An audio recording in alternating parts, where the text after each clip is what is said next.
Our senses of humor, I mean, Kate just has none. And fortunately, through getting married, it's growing, from like something very, very small and non-existent, From a research perspective, a lot of men talk like 70% of the time on the first date, and women only talk 30. That is so crazy. Hold on. There is no other format on planet Earth where you find those kind of numbers. He's got that real, kind of Tigger bouncy energy and thinks that he's, Are you talking about yourself? No, because and he freaking took me to a Walgreens CVS drugstore. You know what I mean? But it was so fun. Yeah, my wife reminisces about that date a lot, Guess who wears those reindeer ears every Christmas? JJ. I do. We still have them.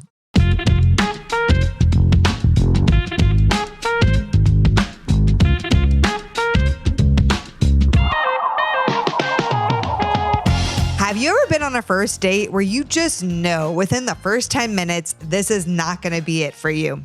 Or maybe you've been on a first date where it just was too good to be true, and then afterwards you never heard from them again. What happened? Today, we're talking all about first dates, the ins and outs, how often first dates convert to second dates, what to do on first dates, what not to do, some hot takes about first dates, all the things. And we have a very special guest who's actually a dating coach and an expert on all of these things who's going to join us today. Are you excited, JJ? Yeah, I'm pumped. Part of me, as you said that though, is like, are you talking about our first date? I'm in the POV, this couldn't get better. And then you're in the POV of this thing is over maybe before it's even gotten started. Is that what you were streaming about? Yeah, basically about? JJ thought our first date was the best date ever. And in my mind, I was like, yeah, this has got it. No, actually our date went surprisingly well, but I did go into it thinking this is probably going to go nowhere. Okay, so you went into it. Well, I think you and I need to talk about this with a doctor. Yeah. A date doctor. Yeah. Do you have anybody in mind? I think I do. Okay. Actually, we have her right here, the date doctor, Dr. Christie Kederian. Hey girl, how are you? Great. You guys are hilarious. I love you guys. All right. Well, we're an open book. Let it rip. What questions do you have for us? Ready to diagnose you. Just kidding. Yeah, diagnose our unhealthy situation. No, I'm so excited to have you today, Dr. I call you Dr. Christie. Is that okay? Or should I call you Dr. Kederian? No, she prefers Doc. Doc, call him Doc. But recently you also wrote a book, 10 Dates to Your Soulmate, and so excited about that. And there's not often good dating books that exist. So my people right now, you guys are watching this on YouTube. If you're sitting there there's not really good Christian dating books out there, this is your book. I've actually read it because yes, I did get a copy of it and it's awesome. I can vouch for it. So Christie, thank you for writing this book. It's so good. Thank you. Thank you. It was really fun to write it, and I hope it helps a lot of people. And you talk about dates and first dates in the book, and a lot of the first few chapters, you're really diagnosing those first few dates, because it's really 10 dates, right?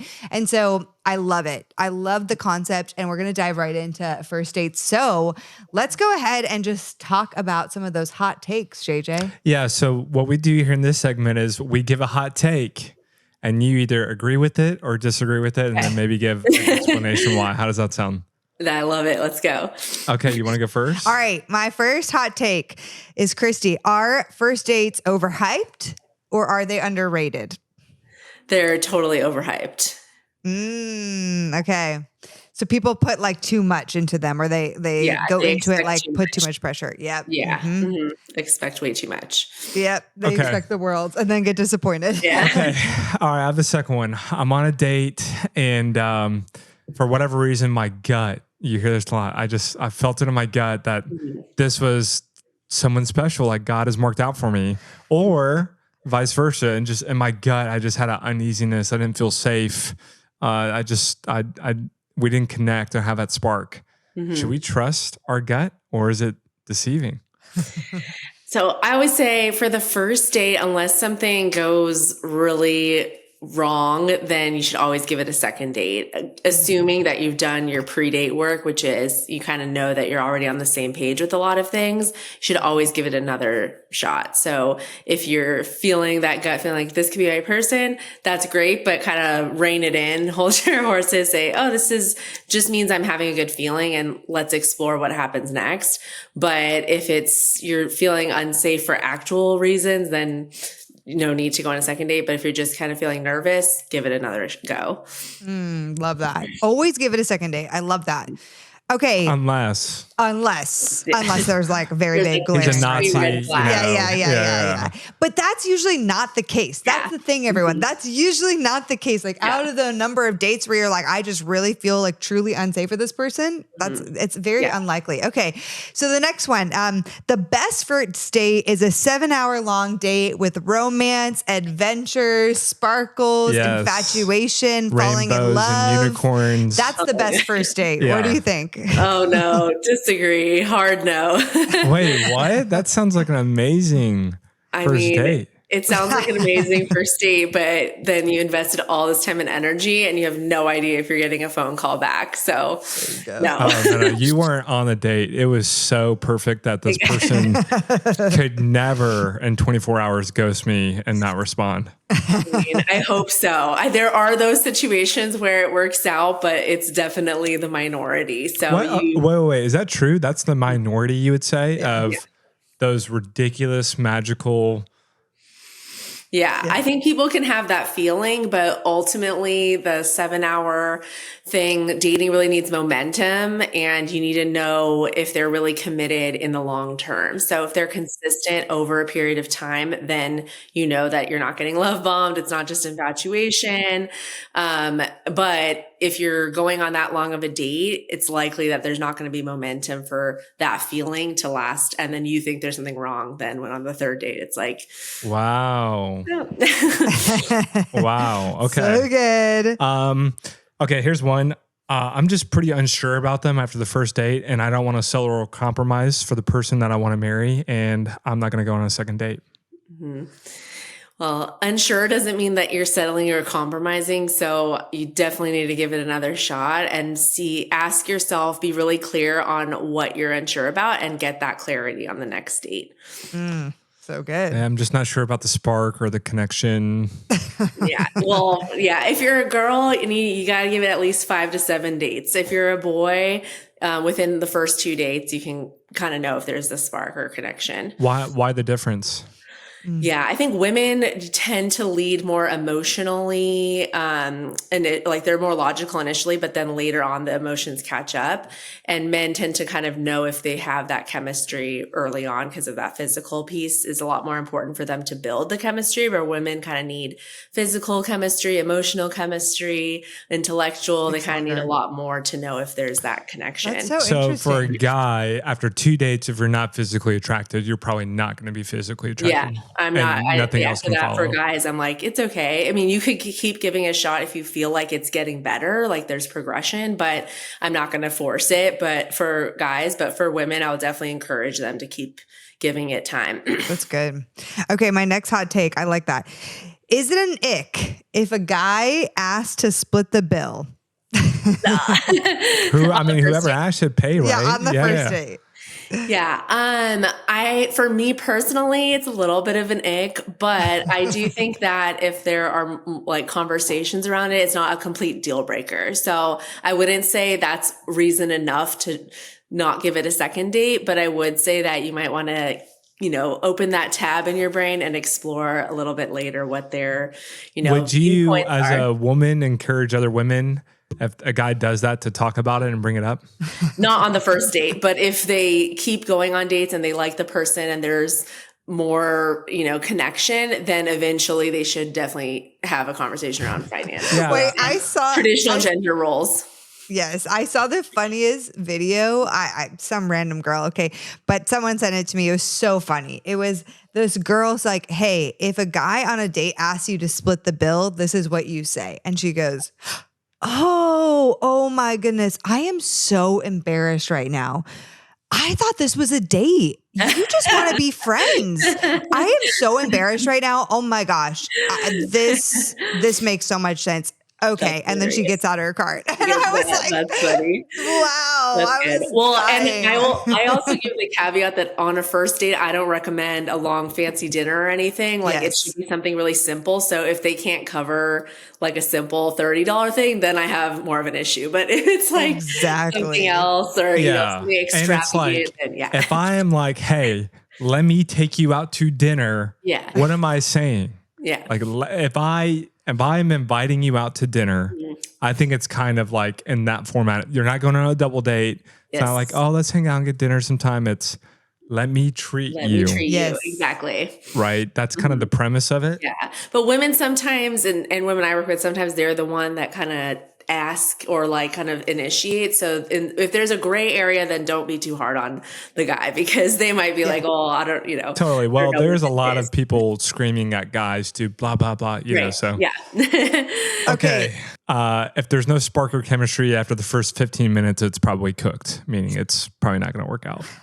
Yeah, that's a no. I don't agree with that. So, from research, what we know is that it usually takes people an average of 19 minutes on the first date to decide, and so it's pretty close. But that doesn't mean that that's an accurate 19-minute assessment of the person. So, I would say you have to stay open, because what happens is if you shut down, then they shut down. So you're kind of self-sabotaging the potential for chemistry. If you're like, okay, I already know it's not there. Instead, just kind of stay open till the end of the date, keep putting your best foot forward, and it could grow.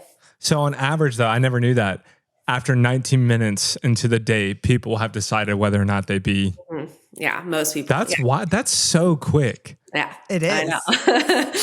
Yeah. Well, and it's on average, but yeah, that makes sense. I can see that. I don't think it's like should be accurate, and I'm curious your thoughts on this, Christy. Well, after the hot takes, we'll get more into it, but I kind of feel like, it's what's hard about that is there's so many things in the first date that can impact how somebody's showing up. Totally. Nerves. Did they have a bad day at work? Is she on her period? I don't know. Like there's so many factors where it's like this single date might not be the best representation of this person. Yep. And so in some ways, I sometimes feel like a first date is kind of a wash in a sense. Like it gives you glaring red flags if there are any, but I don't really feel often that you get the great experience with a person on the first date of who they really are, especially if they're introverted. I mean, for the poor introverts out there are really losing on first date. Who are some of the most like stable, secure, best partners, Mm-hmm. Yeah, okay, you got the next one? Mm-hmm. Yes. Okay. But let's get more into that later. Okay. Talking about exes on a first date. Is it a power move or a red flag? Red flag for sure. If you're being asked, what I recommend, have like a little elevator pitch, especially if you've like been married before or something like that. Just be like, yeah, I was married this amount of time. This is what I learned. Here's what I'm looking for kind of thing. But no diving deep into any X-Files. Yeah, I agree. X-Files. Yeah. You can watch it on TV later. Okay. Yeah. Oh, I have a great one. Dinner dates are overrated. Okay. And awkward. Yeah. Dinner dates are overrated and awkward. Coffee and a walk is 1,000 times better and the best first date. Yeah. First date, definitely no dinner dates. Coffee and walk. Love that idea. I really don't like dinner dates at all, honestly. But if you have to do it, I say like once, second or third date, and the rest just activity. Connection. And why is that? Mm-hmm. Yeah. It just puts so much more pressure and emphasis on what we're saying to each other instead of kind of like observing and seeing how someone's actual character is lived out. So many people, they give me their list and they're like, I want someone kind, generous, all these things. Like you can never understand that over dinner with someone. You can probably understand as much as you need to know on their dating app this is the same that you can get over a dinner date. So you're going to learn about their character when you see them interact with their environment. It is kind of funny. Like if you have a friend, especially a new friend that you're getting to know, you don't necessarily jump to let's grab dinner and have like a romantic one-on-one intimate. You kind of do a little bit more casual fun activities, especially if you share a hobby. Well, that's not always true for girls. I think girls go on girls' nights and wine nights and blah, blah, blah. But I do see for guys. I do agree, though, entirely. Activities are the way to go, and building connection and friendship and seeing them in different environments. It's way better than basically an interview style across this table. I'm just thinking about like if I met a guy and he was like, let's get dinner sometime. Yeah. I'm like, you're like, what? I'm like, whoa. Totally. That's okay if so, but are you? Are you? Yeah. I'm like, I think the best dinner date times are when you're in the stages we're in, like your parents, and you're like, oh, let's connect. We haven't connected in a long time, just over dinner. Like you're married already. That's the time the dinner date sounds appealing. Yes, I totally agree. That's so funny. I'm just so frustrated. There's no good single guys out there. Honestly, I've been married 20 years. You just need to get yourself out there and start dating. Like, I see you. I live with you. I love you as a daughter. You just got to go out there and date. I'm eye rolling right now. Yeah, but look, I don't know what else to tell you. Go out there and date and find someone and marry them. Annoying. I think it's so funny. You hear all your life, especially as a Christian, just go out there and date. Just go out there and find something, blah, blah, blah. And no one ever teaches you how. Yeah, nobody teaches you the basics of how to get out there and do this thing with integrity and, how to handle rejection, how to handle when conflict comes up and you want to avoid the situation or you feel anxious. And that's probably why you guys are listening to Heart of Dating right now. Okay, so I love that. We have created a new program called Basics of Dating. It's basically just a 6-week program, and it's a blueprint for how to date well. Mm-hmm. Yeah, we go through things like trauma and triggers. We go through creating your list and figuring out what you're actually looking for. And eventually we do get to how to put yourself out there, dating community, and actually find people. So this is perfect for if you've never dated before, you've dated a lot of toxic people and are in a pattern of dating a bad way. Or maybe if you just recently got out of a heartbreak and you need to heal and just press restart. We've made this really affordable, especially if you guys can't afford our mentorship program, School of Dating. So go ahead and check it out. Go to joinbasicsofdating.com. And another fun thing is every single month you get a coaching call with one of our in-house coaches, a group coaching call where you get to ask any questions that you have about dating. And so can't wait to see you in Basics of Dating. Texting after a first date is desperate. You have to wait at least a day. I don't like that. I don't like any rules around when you're supposed to reach out or not. I think if you had a great time or you want to connect, you guys mentioned something that you talked about. I think it's great to just thank the person for their time or, just be interested in keeping the momentum going. So even 5 minutes after. It's so desperate then. I'm just kidding. No, I like it. I'm with you on that. What about the overanalyzers, us ladies, for the girls who are sitting there saying, well, but it was the first date. He said he had a great time and, he said he wanted to take me on another date, but it's been 3 days and I haven't heard a single thing from him. Does that mean I'm getting ghosted? What would you say? Yeah, I would say, I think it's good courtesy to reach out after a date. If someone asked you out on a date and they paid for dinner, just thanking them and as a woman saying that you're interested or looking forward to the next time is a great indicator. Cause I've talked to a lot of men that felt like maybe she wasn't interested and then she didn't text, a thank you. So they just also don't reach out. So there's this lost in translation thing. So I would say if you're a woman, you feel like you had a great time, you definitely want to go on another date, just send a thank you. And that could maybe open the conversation, move forward. If they haven't reached out and they don't reach out on another date, I don't love texting conversations that just keep going. You don't know when you're going to see the person again. So I would say just kind of keep it moving. If they reach out, great. If not, don't, put too much emphasis on it. That's so good. Okay. I have a great one. You're going to love it. Hot take. First dates are basically like awkward auditions and you can't really be your full true self. Yeah, I agree. I think that's really true. And you're auditioning and you don't really know what for either. You're like, I don't know who this person is yet, so I don't know what this role is. Well, it is really like a unicorn situation that you don't go through too many times elsewhere in life. It really is just this strange, bizarre audition where you're kind of walking on eggshells. You're so nervous and self-conscious, even more than a job interview, right? In a job interview, you're not necessarily thinking about how do I smell and how's my smile? Am I funny? You are thinking about that. You're not getting evaluated for yourself as a person in a job interview. It's a good fit for the job. But on a date, it's she's going to judge all of me. Everything. Yeah. Yeah, it's so interesting. We take what an interview is for a job and we try to do that on a first date. The job interview, they're doing one interview or a few to figure out if you're a good fit for the job. And versus dating is multiple quote little and mini interviews. Okay. But like, why are we just focusing on the one? It's like, it should be multiple over a scale of time. Yeah, it really is like a movie trailer. Like you're trying to give them like a minute and a half, 2 minute like trailer into who you are. And they're like, man, that looks like an interesting movie, you know? Like, do I want to watch this? Yeah. Yeah, exactly.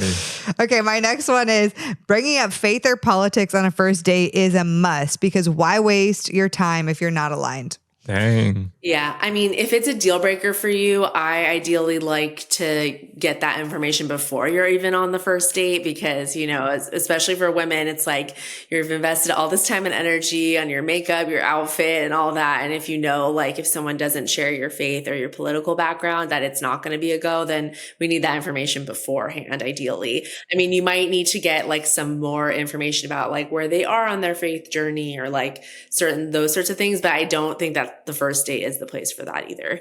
So do as much homework as you can to make sure that you do align, especially when it comes to faith. Politics, what about that one? If we separate faith from politics? Yeah. I know that's hard to do for some people, you know, but yeah, for some people, that's almost as important as faith. So then if that is a deal breaker for you, then you also have to know that up front, in my opinion. So I could never date a damn rat. Yeah. You know? Yeah. If that sort of thing is important to you, because I feel like women, I mean, if you guys watch Love is Blind, that whole dynamic, it was like, why weren't they kind of, if that was with Sarah and Ben. Why didn't they just kind of clear that up right away? And if they weren't getting that clarity, then don't even start the connection, you know? JJ called it in the pods. He was like, this is not going to Dude, that was a train wreck waiting to happen. As soon as she started virtue signaling like that, I was just like, this poor guy is about happening. to. Yeah, especially when they have that elevated. I mean, even, you know, whether you're like a super legalistic or, you know, super into your politics, anytime you kind of like placate and like posture yourself as here and anyone else is here, and they do end up on that, it's just a recipe for disaster. Totally. Yeah. Yeah. I agree. That was an interesting situation. Lots of interesting dynamics and political dynamics on the last season. Oh yeah, that was I could write a whole book on that whole dynamic. But I mean, if it's something that you can be flexible on, I think it's definitely worthwhile too. Especially the recent research shows if you're a woman and you tend to be more liberal, if you can be flexible with men tend to really lean more conservative on a lot of issues. So a lot of women tend to really limit their options when they're like, they have to agree with me on X, Y, Z and to this extreme. So if you are able to be flexible, I always encourage women that kind of lean more left to try to be more flexible. So good. Okay, so I'm done with my hot takes. Or are you? I am done with my hot takes. Okay, this is so good. We covered so much just in the hot takes, but I would love to go into. So we're going into first dates. Well, my first question is, what's the number one thing women do to ruin a first date, and what's the number one thing men do to ruin a first date? Yeah. So I think women, especially when they come with their interview checklist to the first date, it just automatically kills the chemistry. The guy no longer sees you as, you know, their potential wife, you know, someone they're trying to build that attraction with. They're automatically in like defensive mode because they don't want to be, you know, men don't like being nagged. They don't like being, you know, asked thousands of questions. So if you're leading with that, it's already like you're kind of playing the mom role, you're playing the boss role, and most men really don't like that. So they're already like on the defensive instead of letting you in and opening up that connection. So that's the number one thing that I see women do that really kind of ruins the first date. And it's also pre-deciding. So sometimes women, I know I gave the statistic that people decide within 19 minutes. A lot of women, especially in matchmaking that I used to work with, because after the first date, we would interview both parties to get the feedback and share it with our clients. And especially women would often just already on their forehead when they see the guy be like, not interested, or, you know, you're not attracted or whatever. And it would just be like off-putting right away instead of saying, okay, like I'm here, like I'm just gonna enjoy myself. They kind of already like, we're trying to make the decision. And if you're in your head too much, you're just going to kill the potential for chemistry. So those are some of the mistakes on the women's end. On the men's end, I would say like a lot of times the research shows that when men get nervous, they tend to talk too much on the date. So from a research perspective, a lot of men talk like 70% of the time on the first date, and women only talk 30. That's not all men. That is so crazy. Hold on. There is no other format on planet Earth where you find those kind of numbers. Yeah, totally. And from what I've seen, they tend to, when you have a pretty woman that's like, open to listening to you, guys tend to not really have that sort of dynamic in friendships. Like you were mentioning before, it's not like we're going across the dinner with our guys and like sharing all our feelings. They tend to feel like, oh, this is a safe place. I'm going to just kind of open up and share all my, thoughts and feelings and all that. And the girl's kind of thinking like, okay, when are you going to ask a question? Or when are you going to, not be like kind of just using me as a therapy? Dude, I will say, I'm feeling a little defensive here, okay? But I'm serious. I don't think women appreciate how much men appreciate that time. It's like super, super rare. We really feel like when we're with a woman and it's safe from the get-go, like that's maybe, I think I would just offer encouragement. Yes, it's frustrating as a woman, but that is a huge treat for the guy. I would consider it a compliment because he views you as safe. And you probably made his month. Yeah. Okay. Yeah. Maybe a year. And I think that it's not a bad thing at all, but on a first date, you don't necessarily want to take advantage of that. I think that's a good thing to notice and kind of know like, oh wow, I feel really comfortable talking to this girl. Like she feels safe. That's great. And also like have that kind of awareness of like, oh, let me ask a question. Let me like kind of engage and be interested in her as well, instead of kind of just taking advantage of that. And then before you actually know if you want her to be your person, Totally agree. Like have the self-awareness and maybe not dominate. Yeah. And say the magical words. Yes. What about you? What about you? Okay, I have another good question. What's a power move that somebody can make on a first date to make an impression on someone? Oh, I like that question. So one thing that I think, especially like from a guy to offer to a woman, is asking really intentional questions about a conversation that you had or something on their dating profile. If you met through a dating profile, something that you've really like thought through that you can connect on. I think women are really attracted and drawn to like thoughtful questions. And when you really see them and you notice like different aspects of like who they are, I think that will make a really lasting impression rather than just asking kind of like generic questions or things that you're like, okay, this is kind of self-serving or whatever.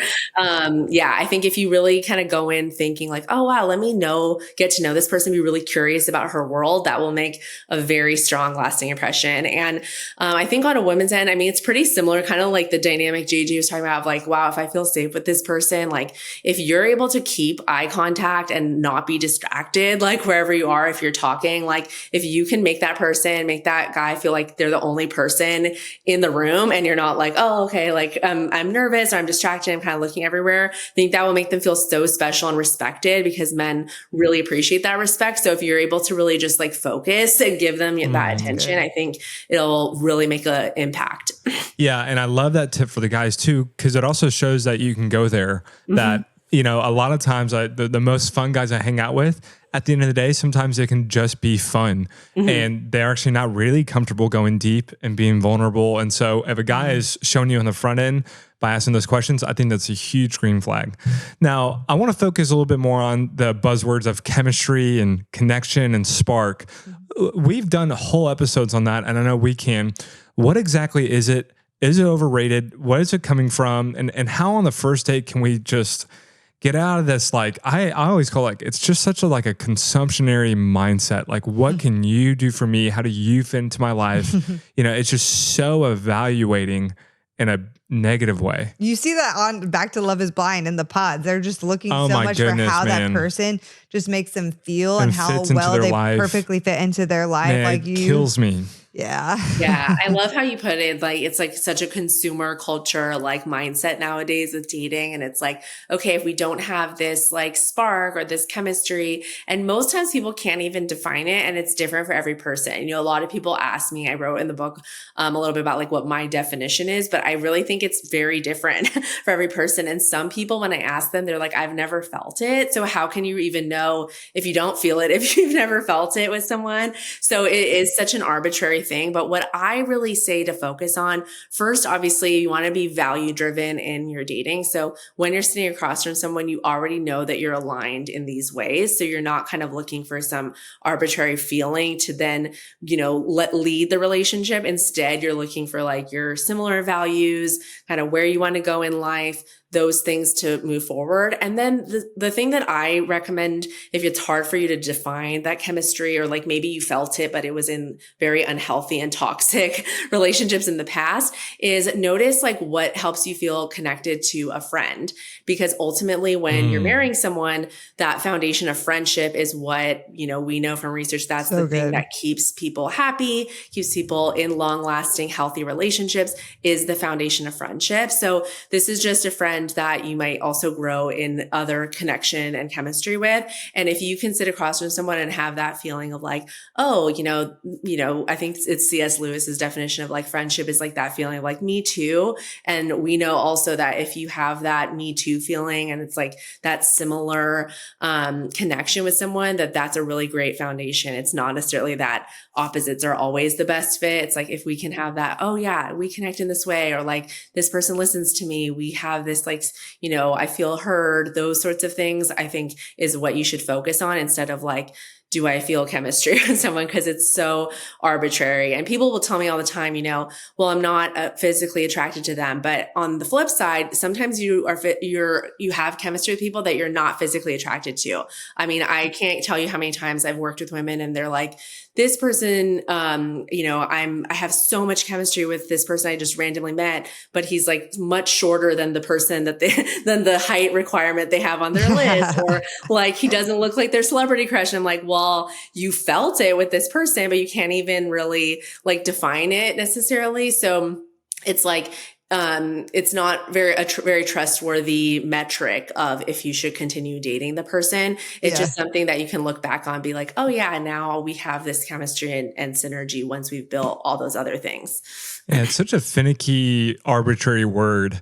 So you're saying, instead of trying to define whatever that is, let's already use something that we already have in our day-to-day life, which is friendship. Yeah. And that kind of core connection. So, you know, what makes you great friends with your current friends? Yeah, exactly. Yeah. And I think on the physical side, you know, we know from, especially on the side of for women, like that physical intimacy piece and that growth of it really starts like emotionally. Like if women feel that emotional connection and safety, then they're able to really connect physically. So it's like, it doesn't even matter if you think that they're super attractive or not or whatever. It's like, well, that doesn't matter when it comes to physical intimacy. Because I hear that from a lot of people, you know, even like not faith-based people that are like, well, you know, we have to know if we have this physical intimacy. I'm like, really? Actually, the research shows that you don't really need to know that before you're married. You actually just need to know if you can feel emotionally connected and safe with the person. What about banter? Because I often hear that being exchanged as some sort of chemistry and the kind of maybe quick nimbleness on your feet, the ability to tease each other. Would that just be categorized as playfulness and wit, or? Yeah, I think most people, when I help categorize like what they're looking for in someone, like sense of humor and the type of sense of humor usually ends up on like a like to have, like this would be nice if we could have like witty banter or whatever. But I wouldn't put that on like a deal breaker thing, because there's a lot of people that, you know, you might have witty banter with, but they are not really meeting a lot of other criteria for you. But I kind of think that's something that develops too, because once you start building a life with someone, then naturally you're going to have inside jokes and you're going to have like ways that you think that they're funny and things like that. But I wouldn't really put that as like, oh, if we don't have witty banter in the first 20 minutes, like I'm out. That is okay. Because in Love is Blind and all the dating shows, you definitely see banter hyper prioritized and mistaken. And what I've never heard of what you said, which is it's actually maybe a nice to have. And because Kate and I, that's definitely our story. our senses of humor, I mean, Kate just has none. And fortunately, through getting married, it's growing, from like something Not very, very true. small and non-existent, but we have grown a mutual sense of humor together because mine was very sharp, sarcastic, negative and teasing. And it was really twisted. Definitely, and what's interesting is like his sense of humor and how extreme it was actually like pushed me to be less humorous actually, which is super interesting because I was like, whoa, that's like really extreme. It's a lot. And so I like actually limited my sense of humor. So once we could find like a balance of that, like he would see like so one of my best friends told him like, actually Kate is one of the funniest people I know, like, or one of the weirdest, goofiest people. And I was like, yeah, I think we just need to figure out what that balance is. But if I had eliminated him because his humor was like extreme for me, then we would have never gotten to this like medium ground place. And like where he uses his extreme humor, his dad, his family, that's great. Oh, it's definitely a coping mechanism for sure. Yeah. And that's usually from a psychological perspective. Usually our sense of humor kind of develops from like our childhood, our family dynamic, how we connected with our family. And so that's kind of why we bring that importance to like romantic relationships in adulthood. Cause we're like, oh, this is how we mess with our family or whatever. But actually like you can definitely grow that with each other. I see that dynamic a lot, kind of more of like a silly sense of humor with more of like a sarcastic sense of humor. But eventually kind of if you're able to learn more about the person, it's neither going to be off-putting nor is that going to be like we have witty banter. So that's, nothing else matters. Okay, so before we talk about what makes a great first date, I actually want to talk about that because now it's a huge process of talking and getting to the first date. It might be a week, it might be weeks, it might be months. How important is it to find a guy, especially if he's the one taking the pursuer role, who's maybe a little bit more proactive and detailed versus that spontaneous, like, hey, what are you doing tonight? Let's go on a date. And maybe that is fun and nice for one date, but if that's like a consistent pattern, he's got that real, kind of Tigger bouncy energy and thinks that he's, Are you talking about yourself? No, because it was so important to me when I was dating you that I got it. I was sending out Google Calendar invites, which I never do. Which is wild. I really ranked it up. It was so important to me. But what would you say? Is that, red flag, cause of concern? How important are those details leading up to the first date as far as the main scheduling, handling the logistics, showing his priority? Because I definitely see a lot of guys. There's so many girls on the day of the date that is like, I don't even know what time, where we're going, what am I going to wear? Like he hasn't told me like what kind of activity. It's 4:30 p.m. and it's just like, I don't even know if this is still happening. Yeah. Totally. So I think what might be not the most popular opinion on this, but I don't think that before the actual asking of the first date, any of that is like the woman like making the first move. I think some people are just naturally a little bit more like organized and scheduled, and some people just aren't. And sometimes that tends to be women, and sometimes men tend to be a little bit more go with the flow. So I think that, and we teach this process like in my framework, but ideally, like you're just kind of getting to the FaceTime or the date as quickly as possible once you've figured out kind of the main things are there with the person. Like, I don't really believe in this, like, oh, okay, I'm waiting for this guy to ask me for a first date, and I've been investing all my time and energy talking to him for a month before we have this FaceTime. I don't ascribe to that at all. I think that actually shows way less respect for yourself, that you're just like letting this person take all your time before you've actually met them to see if you want to kind of continue something. So I would say, there's ways to do it that are very like, not so, hey, what time are we meeting or whatever. Like there's ways to do it that are fun and soft. But I would say ideally you're going to get to know, okay, they meet my main kind of criteria. Maybe you're asking like, what'd you do this weekend? If they mention like church or, whatever. And then you kind of say, oh yeah, cool. Where do you go to church? Like what kind of book, what's the last podcast or book you read or whatever, you kind of have an idea that they're like same level of faith, if that's your deal breaker, or that they might have, some sort of job or education or whatever your things are. And then after that point, if there's like that kind of conversation, it's flowing, they're asking you questions, you feel like it's a good fit, like you're scheduling the FaceTime or the in-person, depending on when you can meet. So you're saying it's by any means necessary, just try to get to the date. Yeah. As long as you kind of met those things. If you're like, oh, they look, let's say you're meeting on an app, they look like they're cute. And, like things, and overlook, whether it's a sloppy, spontaneous, fun way, or if it's like the most meticulous detail, just get to the date. Yeah. Don't worry about the semantics. Yeah. I mean, because I think the first day is kind of more of like a vibe check. I even just recommend like saying, oh, like I'm free this time, like you want to, go to this cafe or whatever, because if you kind of leave it to the men get a lot of different messages about like, okay, I have to plan this whole thing or whatever. And totally. I don't think like I'm not a fan of the 2-hour dinner date, but some men feel like they have to ask on a dinner date. Otherwise they look cheap or whatever. So I kind of recommend the women I teach to like lead that of just like, That's so interesting. Or like drop a hint, like farmer's market, chill, easy vibe. Yeah. Like, let's go free putt-putt Saturday or this time at brunch, like kind of make it times that are like not dinner times, and then kind of bookend it. Like I have a birthday party after, but would love to, walk around. Yeah, definitely bookend it. That's a great piece of advice. I personally don't necessarily recommend for the girl to like plan it or say like, hey, would you want to go here, here, here? But what I do agree with you totally on is like, make sure that you're not just fully leaving it to the man to like make that happen. If you don't want to talk for weeks on end, don't talk for weeks on end. Tell him that you would feel way more comfortable, safe, loved, whatever the word is, by doing an in-person date or a FaceTime date, or that you don't enjoy or you feel bored texting for weeks on ends and you prefer like an in-person connection. And if that's not something he's able to do right now, that's totally okay. But then let's just pause this communication until you feel like you're ready to actually meet in person. Yeah, I agree. Okay, let's talk about the first date, the actual first date itself. Take a minute and think about this before you answer. Everyone's going to give their answer, okay? What is the best place, thing to do, restaurant, whatever you want, vibe, best first date? Mm-hmm. Okay, do you have your answer? Oh, we're all giving it. Oh yeah. Okay. Okay. Do you want to go first? Who wants to go first? You go first. Your first. I think you. I think Dr. you Christie have one. go first. You're a doctor. Okay, Dr. Christie, would you like to go first? Sure, I'll go first. Okay. Well, I am kind of like in my mindset, the best first place in Los Angeles for a date. My idea is where this place called the Huntington Library, but basically you can it's like a garden, botanical garden. You can grab a coffee, walk around. Best first date place.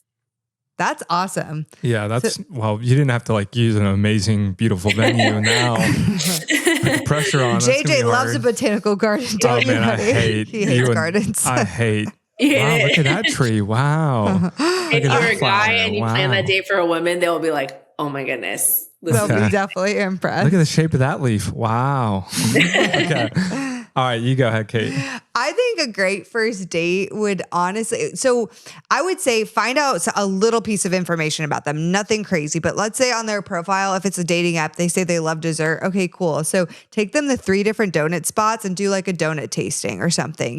That would be a fun first date in my opinion. Now you'd have to be okay getting in their car potentially if you're like driving with them. Or you can walk around a downtown somewhere that maybe has a few different dessert places, a donut shop, an ice cream shop, and a candy store.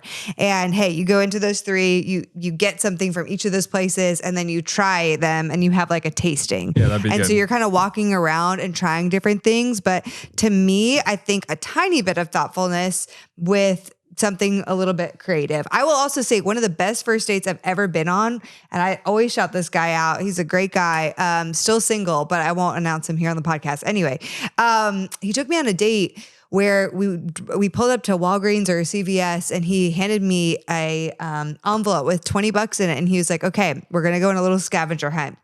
He also had $20, and he was like, "I want you to get these 3 things," and I forget what one of them but it was one was something nostalgic from your childhood. 2, something I think it was something that are like your favorite thing. Like your favorite accessory or thing to do with Christmas, because it was around Christmas time. And the 3rd was an accessory that the other person has to wear for the rest of the night. Okay. And so we get those 3 things. It's super fun. Then we sit in his car after and we like exchange them and tell like why these things are nostalgic for us. And, I got this guy reindeer ears and he had to wear them for the rest of the night. And we did end up going to dinner after that. But, it was just like such a fun little activity. Yeah. It was not very expensive and just like thoughtful. Like to this day, I remember it. And he freaking took me to a Walgreens CVS drugstore. You know what I mean? But it was so fun. Yeah, my wife reminisced about that date a lot. But She's like, guess who's who that guy wears again? those? Guess who wears those reindeer ears every Christmas? I do. We still have them. I put them on. Yeah, we still Love have it. those I think reindeer about them ears. too. Yeah, the thing I No. love about that date, and I had put in my book at the end of the first chapter after the first date, one of the questions I think is a great way to get to know someone without kind of being obvious that you're like digging deep is asking about their childhood or like something like a fun memory from childhood or like, you know, an idea, like a item or whatever that guy said. I think that's a great in to like a little bit deeper about a person without being like, hey, so like, tell me about your childhood, you know? Yeah, exactly. Exactly. Yeah. It's so Yes. good. No, I agree. That is actually a good point. What's your best first date? Mine, damn, I mean, now I definitely am going to take third place. Mine is, you know it, putt with a bet, and the loser has to like pay for ice cream, and it's all right there. It's Saturday, 5 o'clock, 6 o'clock, the sun's setting. And then you walk and talk as you go. You can constantly say, okay, loser of this hole has to answer this question. You know, and so there's a lot of stakes. There's a lot of personality coming out. And then you got for me, it's just the walking, the talking, the playfulness. You put a little bit of a stake on it.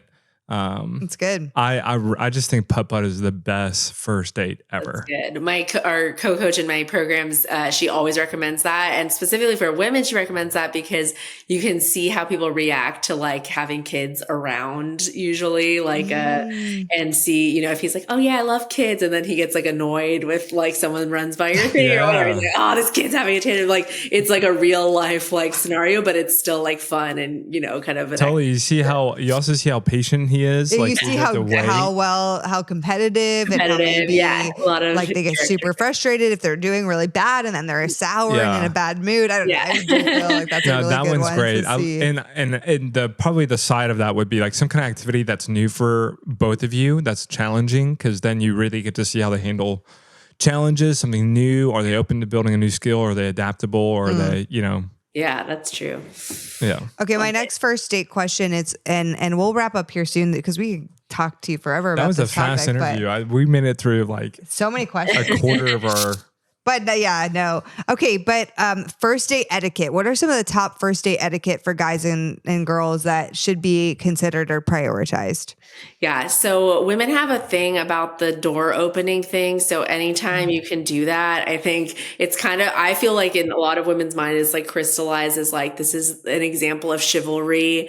And if this guy gets my car door, gets my friend, whatever, like it kind of just sets a different precedent. So you might feel like as a guy, you're like, oh, it's, you know, whatever, that's old fashioned. Like, I just think that if you can just do that, if you can open the door, if you can pay for the date, like, one thing my husband did that I appreciated when we had our first dinner date, which was not the actual first date, but the actual dinner date was that he gave his credit card before the bill even came. So like, it was like already taken care of. So there wasn't even like like, you know, I didn't have to do the polite reach, which I was like used to. But, like, you can do things like that. I think like women would be like, oh, wow, like, you know, he's got it together type of thing. That's a great first date. Yeah. I love the only that power problem move. is that you have to keep doing that. Like you set that bar. Yeah. So yeah, I think that is a really good thing. And I think eye contact, like just being like really polite, listening to the person, like some of these things that we kind of have lost. And the recent research, especially after COVID, is like that we've lost kind of just basic social skills like eye contact, you know, being able to like listen and respond, active listening. Like, so practicing some of those things with like friends or family. That's been hard for Kate. She's Don't lost those ones project for onto sure. me. So I think that piece, I think is really like, you might think it's not a big deal, but I think it is. So keep those things in mind. After the date, thanking the person for the date, being clear. I think this is something that is almost a lost art with ghosting and things like that. But, you know, after the date, if they check kind of in your mind, like we said, okay, give it a second date, be clear about that up front. So there's not a lot of like question marks. Like if you are interested in a second date, like be clear about it, plan it, text, you know, like have that communication etiquette, because I think that goes a long way. And if you are interested, like, and you kind of leave them hanging, it will start kind of building up like a suspicion or like some walls going up again. So I would say just kind of be clear in your communication. And your personal recommendation too is unless something went catastrophically wrong and you're in line on faith and politics or those deal breakers, just go ahead and go on the second date. Just go ahead and do it. You probably won't regret it.